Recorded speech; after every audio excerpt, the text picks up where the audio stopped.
Hello everyone. देखिए, कहता है कि लगातार विभाजन विधि से निम्नांकित में प्रत्येक प्रश्न का महत्तम समापवर्तक ज्ञात कीजिए।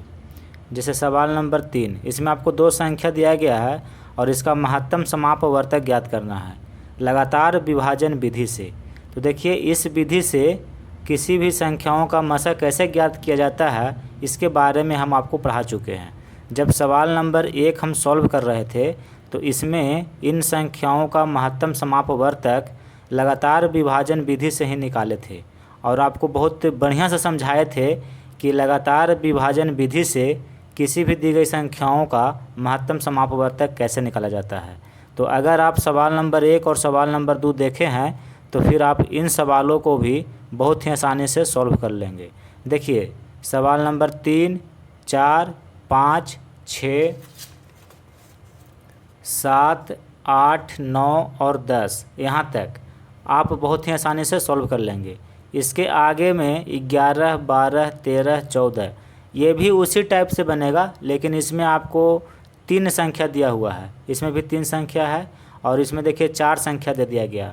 तो इससे कोई दिक्कत नहीं है, चाहे 2 संख्या दिया हो, 3 दिया हो, 4 दिया हो, 5 दिया हो, बनाने का जो तरीका है वो एक ही है। ठीक है, तो हम आपको ये सब सवाल बताएंगे नहीं, क्योंकि हम पहले ही आपको बहुत बढ़िया से समझा चुके हैं कि लगातार विभाजन विधि से दी गई संख्याओं का महत्तम समापवर्तक कैसे ज्ञात किया जाता है। ठीक है, अगर मान लीजिए कि ये सवाल आपसे नहीं बन रहा है तो हम आपको सॉल्व करके दिखा देते हैं कि ये सब जो संख्या दिया गया है इनका महत्तम समापवर्तक कितना होगा।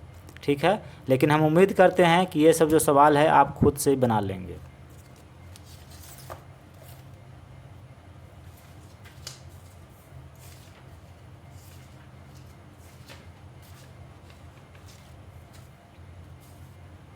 देखिए, सवाल नंबर 3, 2 संख्या दिया हुआ है। पहली है 493 और दूसरी संख्या 928 है और इनका लगातार विभाजन विधि से महत्तम समापवर्तक ज्ञात करना है। तो सबसे पहले हम क्या करते हैं, जो संख्या दिया गया रहता है उसमें हम देखते हैं कि कौन संख्या छोटी है और कौन बड़ी है। पहले इसको हम लिख लेते हैं। तो देखिए, ये संख्या छोटी है और ये संख्या बड़ी है। ठीक है, अब बड़ी संख्या में छोटी संख्या से भाग देते हैं।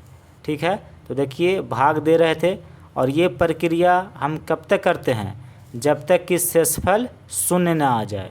जब शेषफल शून्य आ जाता है तो उसका भाजक ही मशक कहलाता है और यही प्रक्रिया है लगातार विभाजन विधि से दी गई संख्याओं का मशक ज्ञात करने का।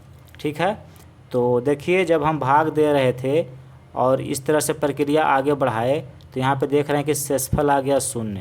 जब शेषफल 0 आ गया तो इसका भाजक कितना है, 29 है।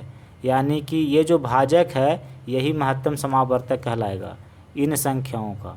तो यहाँ पे लिखे कि 493 और 928 का मस शॉर्टकट रूप में लिखते हैं। इसका अगर आप डिटेल्स में लिखेंगे तो ये होगा महत्तम समापवर्तक। उतना बड़ा न लिख करके उसके जगह पर म और स इस शब्द का प्रयोग करते हैं। ठीक है, तो ये 29 क्या हो गया, महत्तम समापवर्तक हो गया इन संख्याओं का। इसी तरह से आपको सॉल्व करना है। देखिए सवाल नंबर 4, इसमें भी आपको 2 संख्या दिया हुआ है। तो सबसे पहले कौन बड़ी है और कौन छोटी है इसका पहचान करना है। ठीक है, तो हम देख रहे हैं यहाँ पे कि ये जो संख्या है ये छोटी है और ये संख्या बड़ी है।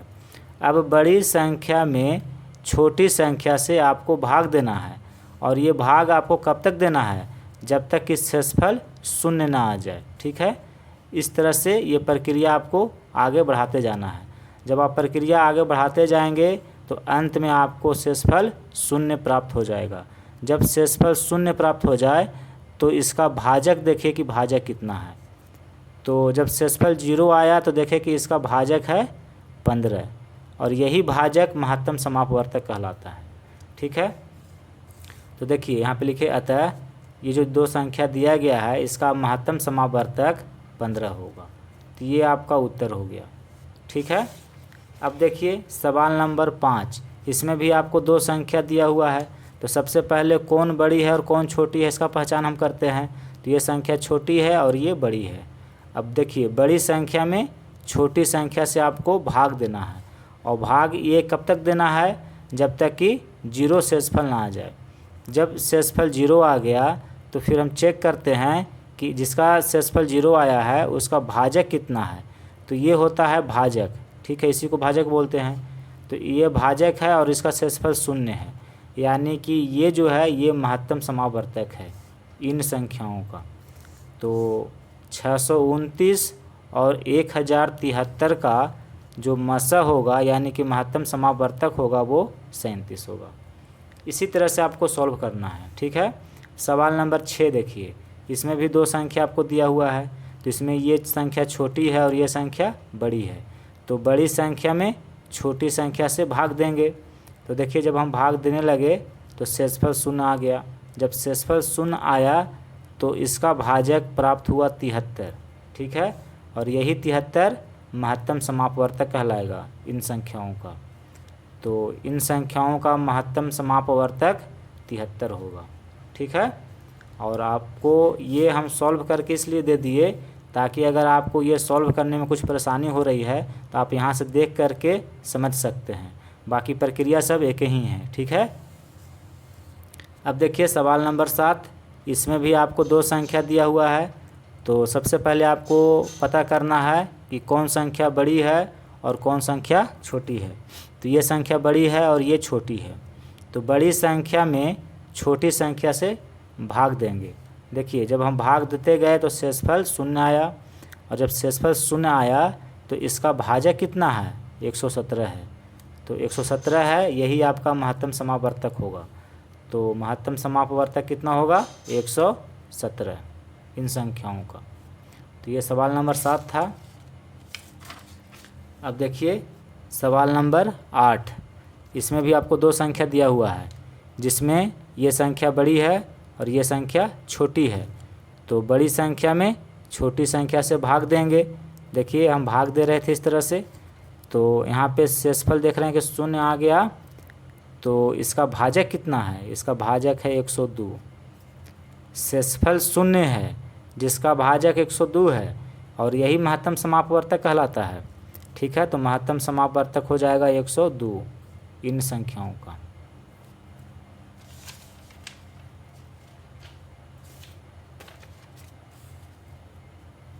अब देखिए सवाल नंबर 9, इसमें भी आपको दो संख्या दिया हुआ है, जिसमें ये संख्या बड़ी है और ये संख्या छोटी है। तो बड़ी संख्या में छोटी संख्या से हम भाग देंगे, और ये भाग कब तक देते जाएंगे, जब तक कि शेषफल शून्य ना आ जाए। तो आप देख सकते हैं किस तरह से हम भाग दिए हैं। यहाँ देखिए यहाँ पे शेषफल शून्य आ गया।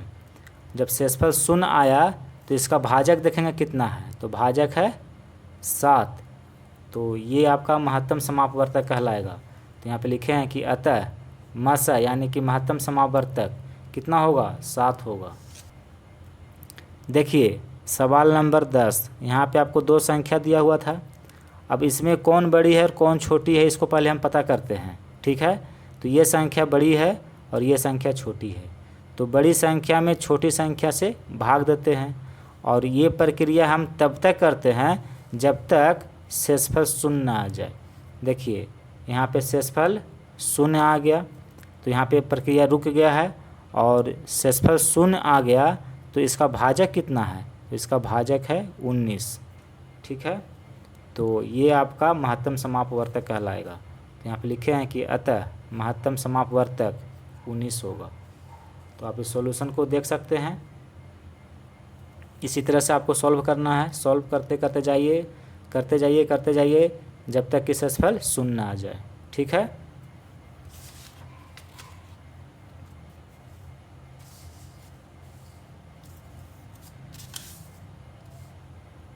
अब देखिए सवाल नंबर 11, इसमें आपको 3 संख्या दे दिया है। अभी तक तो आप दो संख्याओं से महत्तम समावर्तक निकाल रहे थे लगातार विभाजन विधि से।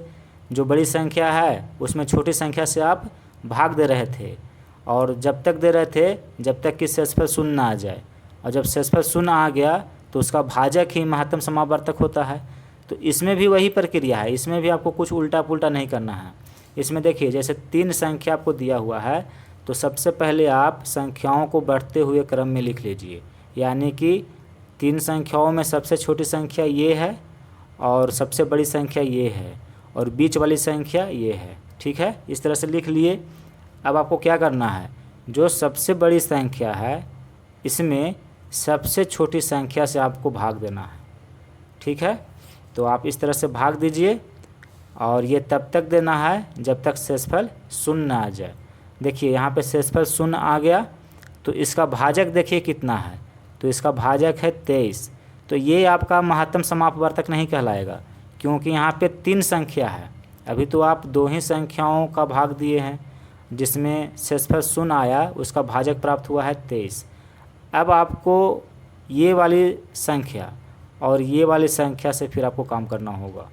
ठीक है, देखिए ये जो संख्या देख रहे हैं 23, इसको यहाँ पे लिख लीजिए और जो एक संख्या आपको बचा हुआ है जो बीच वाली संख्या है उसमें आपको भाग लगाना है।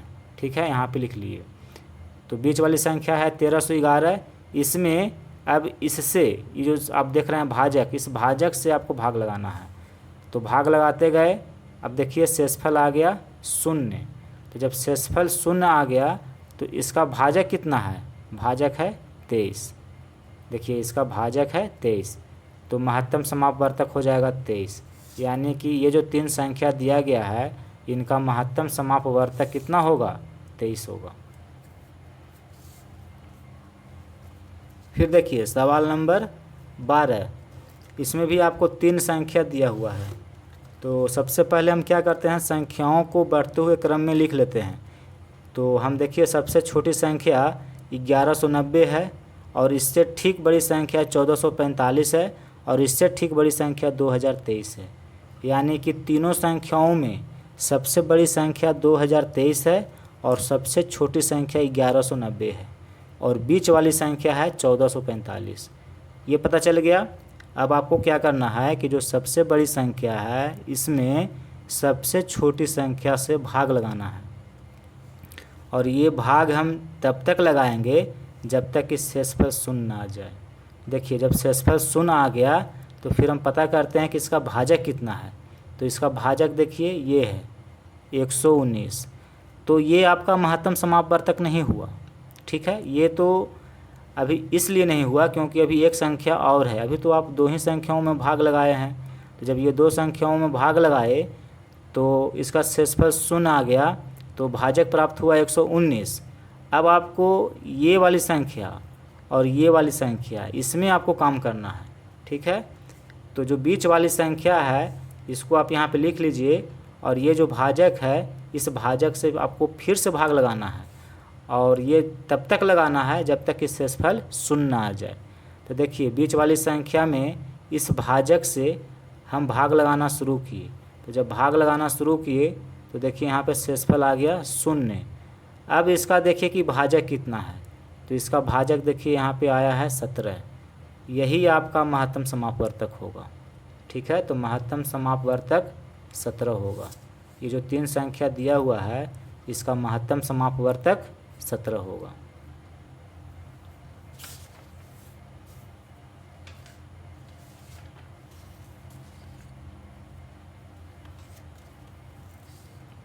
अब यहाँ पे देखिए सवाल नंबर 13, इसमें आपको चार संख्या दे दिया है। तो यहाँ पे आपको घबराने की कोई ज़रूरत नहीं है, प्रक्रिया सब एक ही है। लगातार विभाजन विधि से मशक ज्ञात करने का जो तरीका है वो एक ही है, चाहे संख्या 2 हो, चाहे 3 हो, चाहे 4 हो, चाहे 5 हो। ठीक है, उससे कोई फ़र्क नहीं पड़ता है। ठीक है, यहाँ पे आपको चार संख्या दिया हुआ है। तो पहले हम संख्याओं को बढ़ते हुए क्रम में लिख लेंगे। तो सबसे छोटी संख्या है 588, फिर इससे ठीक बड़ी संख्या है 728, इससे ठीक बड़ी संख्या 917 है और सबसे बड़ी संख्या 1050 है। तो ये हम सजा करके इस तरह से लिख लेंगे सभी संख्याओं को। अब हमें क्या करना है, जो सबसे बड़ी संख्या है इसमें सबसे छोटी संख्या से भाग देना है। ठीक है, तो देखिए हम भाग इस तरह से दिए हैं और ये तब तक दिए हैं जब तक कि शेषफल शून्य ना आ जाए। जब शेषफल शून्य आ गया तो फिर चेक करते हैं कि इसका भाजक कितना है। तो देखिए शेषफल शून्य है जिसका भाजक है 42। तो यहाँ पे आपको ये महत्तम समावर्तक नहीं हुआ है क्योंकि अभी आपको दो संख्या और है। तो आपको अब क्या करना है, अब देखिए ये वाली संख्या, ठीक है, ये जो संख्या देख रहे हैं इसमें इसको आपको यहाँ पे लिख लेना है, और ये जो भाजक है इस भाजक से भाग देना है। ये जो भाजक आपका लास्ट वाला आया है इस वाला से इस वाली संख्या में आपको फिर से भाग लगाना है, और ये प्रक्रिया तब तक करना है जब तक शेषफल 0 ना आ जाए। ठीक है, देखिए जब 0 आ गया शेषफल तो अब चेक करिए कि इसका भाजक कितना है, तो इसका भाजक है 7। अभी भी आपका महत्तम समावर्तक ज्ञात नहीं हुआ है। अभी आपको देखिए एक संख्या और बची हुई है जो 728 है। अब आपको क्या करना है कि ये वाली संख्या को यहाँ पे लिख लेना है। ठीक है, यहाँ लिखिएगा फिर लिख करके वो जो संख्या बची हुई है यहाँ पे लिख लेंगे, और ये जो भाजक है इस भाजक से आपको फिर भाग लगाना है। ठीक है, तो इसमें इससे भाग लगाते जाइए। देखिए शेषफल है 0, जब शेषफल 0 है तो भाजक पता करिए कितना है, तो देखिए शेषफल 0 है और भाजक है 7, तो ये आपका महत्तम समावर्तक होगा उन 4 संख्याओं का। तो यहाँ पे लिखे हैं कि अतः महत्तम समावर्तक 7 होगा। किसका, तो इन संख्याओं का। ठीक है, तो इसी तरह से महत्तम समावर्तक ज्ञात किया जाता है। और अंतिम सवाल है, इसमें भी आपको 4 संख्या दिया हुआ है और इनका महत्तम समापवर्तक ज्ञात करना है। तो हम क्या किए, सबसे पहले संख्याओं को बढ़ते हुए क्रम में यहाँ पे लिख लिए। सबसे छोटी संख्या 408 है, इससे ठीक बड़ी संख्या 552 है, इससे ठीक बड़ी संख्या 744 है, और इससे ठीक बड़ी संख्या 2616 है। यानी कि ये वाली संख्या सबसे बड़ी है और ये वाली संख्या सबसे छोटी है। तो सबसे बड़ी संख्या में सबसे छोटी संख्या से भाग देना है। ठीक है, देखिए हम भाग दिए हैं, और ये आपको तब तक करना है जब तक कि शेषफल 0 ना आ जाए। जब शेषफल 0 आ गया तो इसका भाजक पता करेंगे कितना है। तो यहाँ देखिए भाजक है 24। अब आपको ये वाली संख्या को यहाँ पे लिखना है, यहाँ लिखिएगा फिर लिख करके ये जो संख्या है इस संख्या को यहाँ पे लिखिएगा, और ये जो भाजक प्राप्त हुआ है अंतिम भाजक, इस भाजक से आपको भाग देना है इस संख्या में। ठीक है, तो इसमें भाग दीजिए, ये तब तक दीजिए जब तक शेषफल 0 ना आ जाए। देखिए यहाँ पे शेषफल 0 आया है, तो फिर हम चेक करेंगे कि इसका भाजक कितना है। तो इसका शेषफल 0 है और भाजक है 24। अभी भी महत्तम समावर्तक ज्ञात नहीं हुआ है, क्योंकि अभी भी एक संख्या और है 552। अब आपको क्या करना है कि इस संख्या को यहाँ पे लिखना है, यहाँ लिखिएगा फिर लिख के 552 इस संख्या को लिख देंगे, चौथी संख्या है, और इसमें इस वाली भाजक से जिसका शेषफल 0 आया था इससे आपको भाग देना है। ठीक है, जब इससे हम भाग देंगे तो देखिए यहाँ पर शेषफल 0 आया है, तो जब 0 आया है तो इसका भाजक कितना है 24 है। तो अब ये आपका महत्तम समावर्तक ज्ञात हो गया, क्योंकि अब कोई संख्या नहीं है, जितनी संख्या है सभी का हम यहाँ पे प्रयोग कर लिए, और अंतिम भाजक आया है 24 जिसका शेषफल है 0। तो यहाँ पे लिखेंगे कि अतः महत्तम समावर्तक 24 होगा। किसका, इन संख्याओं का। तो इस प्रश्नमाला में कुल 14 सवाल दिए गए थे जिनका महत्तम समावर्तक ज्ञात करना था लगातार विभाजन विधि से। तो हम आपको सिखलाए कि दी गई संख्याओं का महत्तम समावर्तक लगातार विभाजन विधि से कैसे ज्ञात किया जाता है। हम उम्मीद करते हैं कि आप यहाँ से कुछ सीखे होंगे। धन्यवाद।